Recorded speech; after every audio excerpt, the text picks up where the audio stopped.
তীব্র তাপপ্রবাহের মধ্যে বাগেরহাটে পূর্ব সুন্দরবনের আগুন নিয়ন্ত্রণে এনেছে ফায়ার সার্ভিস।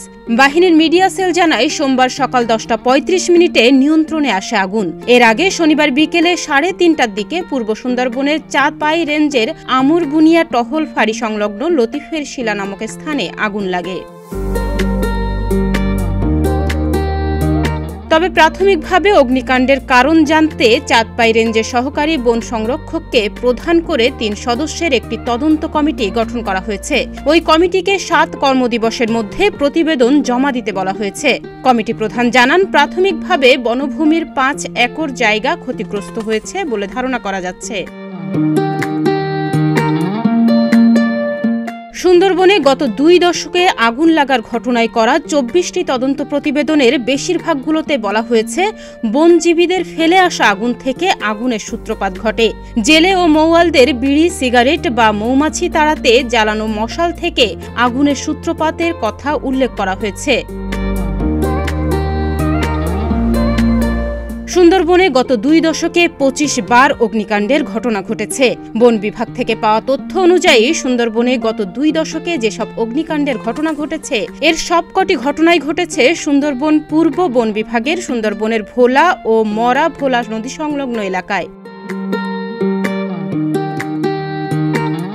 আগুন লাগার ঘটনাগুলো কেন বারবার শুধু সুন্দরবনের পূর্ব বন বিভাগে ঘটছে?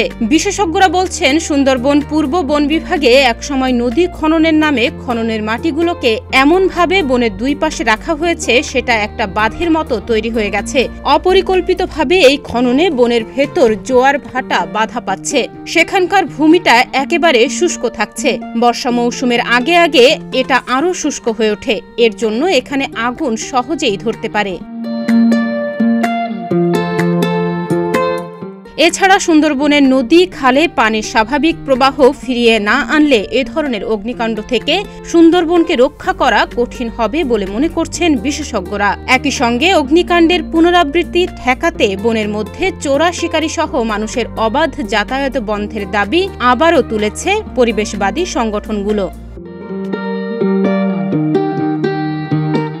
বনের মধ্যে পানি প্রবাহ না থাকা বড় একটা ইস্যু হয়ে গেছে। এজন্য একটা পরিকল্পিত পদ্ধতিতে প্রকল্পটা নেওয়া দরকার, এমনটা মনে করছেন বিশেষজ্ঞরা। কারণ আগের মতো প্রকল্প নিয়ে যদি মাটি বনের মধ্যে ফেলা হয় এবং বনকে যদি উঁচু করে দেয়া হয় তবে ম্যানগ্রোভের জন্য যে পরিবেশ লাগে সেটা নষ্ট হবে। তখন নতুন প্রকল্পেও কোনো লাভ হবে না। ডেস্ক রিপোর্ট, প্রতিদিনের বাংলাদেশ।